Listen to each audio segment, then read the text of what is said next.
নমস্কার বন্ধুরা, আমি দেবযানী ব্যানার্জি। আজকে আপনাদের সাথে একটি সুন্দর আচারের রেসিপি শেয়ার করব। লঙ্কার সাথে তেঁতুলের আচার। কি লাগছে দেখুন। এখানে কাঁচা লঙ্কাগুলো চিড়ে আমি রেখে দিয়েছি, বোটা ছাড়িয়ে চিড়ে। তার সাথে সর্ষে বাটা, চিনি, তেঁতুল। আমি তেঁতুলের দানা ছাড়াই না, সমেতই দিই, তাহলে বেশ ভালো লাগে পরে যখন মুখে। ঠিক আছে বন্ধুরা, এবার দেখাচ্ছি কীভাবে বানাবো।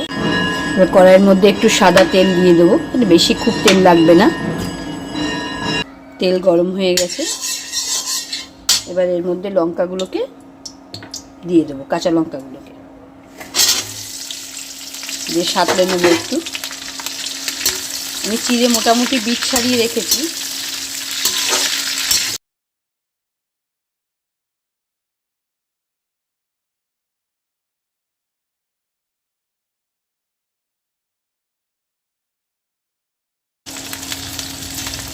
একটু বিট নুন দিয়ে দিলাম।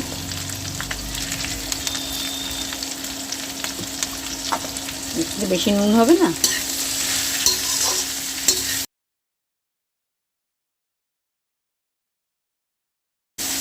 এবার আমি তেঁতুলের কাইটা এর মধ্যে দিয়ে দেবো।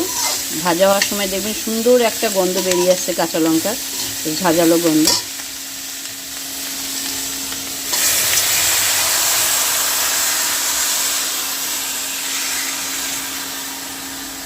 এটা ধোয়ায় জল দিয়ে দেবো একটু।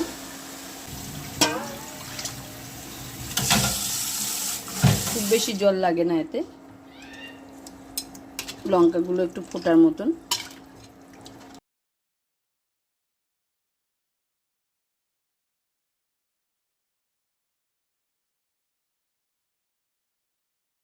সর্ষে বাটাটা দিয়ে দেবো এর মধ্যে। পরিমাণ অনুযায়ী সর্ষে বাটা দেবেন, খুব একটা বেশি সর্ষে বাটা লাগে না। 500 তেঁতুলের করলে 1 চামচের 1 চামচ সর্ষে বেটে দিয়ে দেবো। এবার এই চিনিটা দিয়ে দেবো।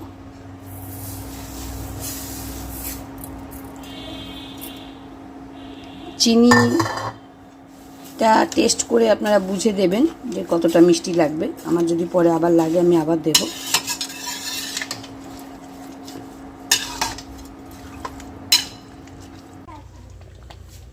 মোটামুটি রেডি হয়ে এসছে কাঁচা লঙ্কা তেঁতুলের আচার। মিষ্টিটাও ঠিক আছে, আর একটু লাগবে, কারণ টক তো একটু মিষ্টি বেশি লাগে।